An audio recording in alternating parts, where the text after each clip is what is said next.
Assalamualaikum warahmatullahi wabarakatuh. Selamat datang kembali di channelnya Mas Eka nih. Masih bareng sama Mas Eka pastinya nih. Apa kabar para warga sekolah? Semoga dalam keadaan sehat-sehat selalu dimanapun para warga berada nih ya. Nah di video kali ini Mas Eka nggak bosan-bosan akan memberikan informasi seputaran tentang KIP kuliah nih untuk para warga yang mungkin berencana ingin kuliah di tahun 2023 ya. Nah, di video kali ini kita akan bahas bagaimana sih cara, daftarnya ya, cara alur pendaftarannya itu untuk dapat KIP kuliah nih. Karena kemarin kita udah bahas beberapa kali soal keuntungan, keunggulan, kemudian jangka waktunya. Nah, sekarang kita bahas, cara mendapatkan KIP kuliahnya itu bagaimana sih, daftar KIP kuliahnya itu bagaimana. Oke, tapi sebelum itu untuk para warga yang mungkin baru menemukan channelnya Mas Eka nih, silakan subscribe dulu channelnya Mas Eka untuk mendukung channel ini agar bisa berkembang lagi dan bisa memberikan informasi-informasi terupdate kepada para warga semua. Dan para warga juga bisa join di Telegram, Instagram, TikTok, dan Facebooknya Mas Eka. Oke, langsung aja yuk kita masuk ke web KIP-nya. Nah, seperti biasa, di sini ada web KIP-nya ya, di kip/kuliah .kemendikbud.go.id itu ya. Nanti para warga bisa langsung cek di sini ya. Kemudian untuk yang 2023 belum dibuka ya, ini masih jadwal 2022. Nah, nanti kemungkinan prediksinya itu di bulan Januari ataupun di bulan Februari biasanya dia akan dibuka untuk nah, ini kan pendaftaran akun siswa KIP kuliah ya, yang tahun lalu aja di 2 Februari ya, mudah-mudahan nanti di bulan Februari karena ini 1 tahun daftarnya. Jadi para warga juga bisa join nanti atau bisa daftar di awal tahun ya, mudah-mudahan nanti dibuka langsung Mas Eka informasikan. Oke, langsung aja yuk kita ke pembahasannya. Nah, di sini cara daftar KIP Kuliah Merdeka, jangan salah langkah ya. Nanti kalau misalkan salah langkah, malah salah, terus nggak bisa daftar gitu ya. Oke, di sini ada caranya pendaftaran KIP Kuliah. Pertama nih, pendaftaran akun di SIM KIP Kuliah dapat dilakukan melalui 2 cara, ada 2 ya. Yang pertama, siswa mendaftar secara mandiri. Nah, kalau mandiri berarti teman-teman atau para warga bisa langsung login siswa di situ ya.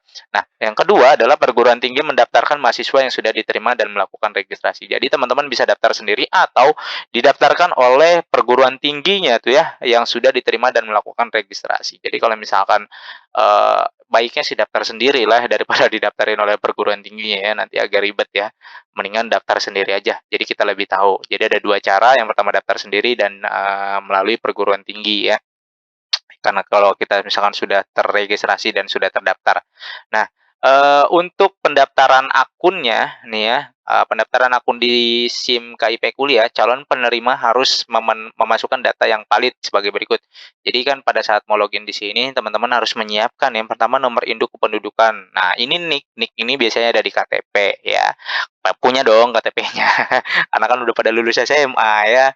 Eee Nick-nya itu dimasukkan, disiapkan atau KTP-nya juga disiapkan, di-scan biasanya atau di PDF atau di bentuk JPEG atau PNG ya, itu boleh.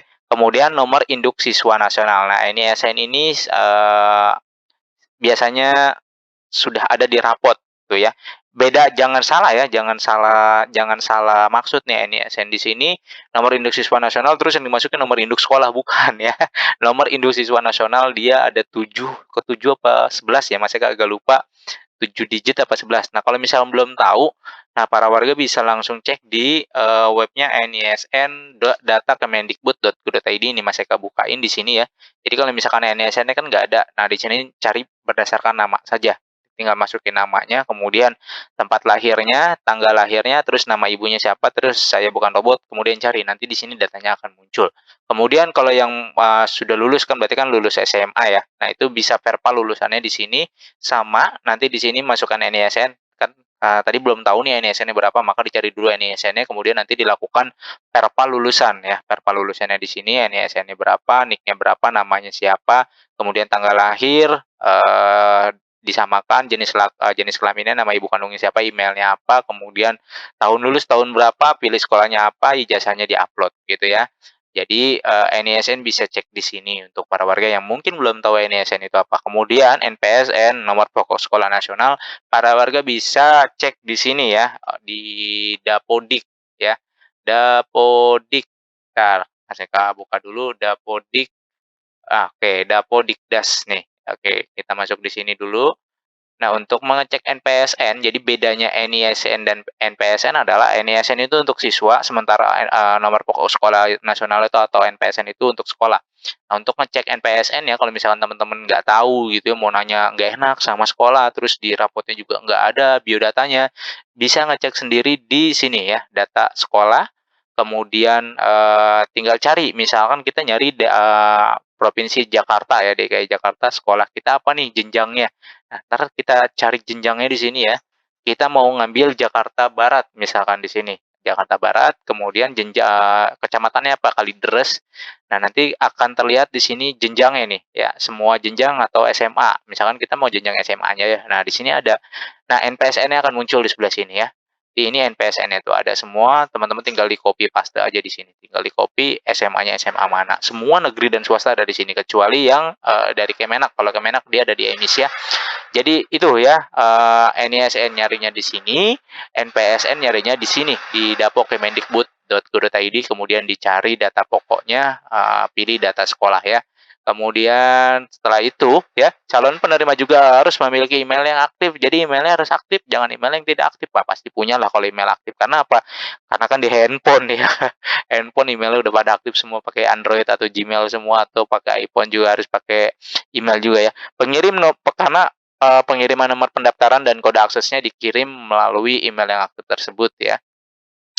Setelah sistem KIP Kuliah berhasil melakukan validasi NIK, NISN, dan NPSN. Jadi kalau NIK-nya udah benar, NISN-nya udah oke, NPSN-nya sama, ya udah nanti akan diverifikasi nomor pendaftaran dan kode aksesnya dikirim melalui email yang aktif yang didaftarkan oleh para warga melalui SIM KIP Kuliah yang ada di sini. Gitu. Itu tadi cara daftar KIP Kuliah ya. Ingat-ingat ya, ada dua ya. Satu secara mandiri, yang kedua melalui perguruan tinggi.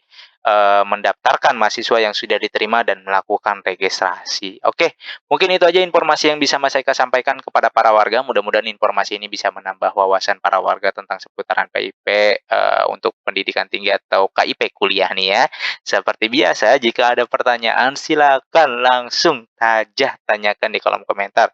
Jangan lupa untuk di-like, di-share, dan di-subscribe channel Mas Eka untuk mendukung channel ini agar bisa berkembang lagi. Mas Eka undur diri. Wassalamualaikum warahmatullahi wabarakatuh.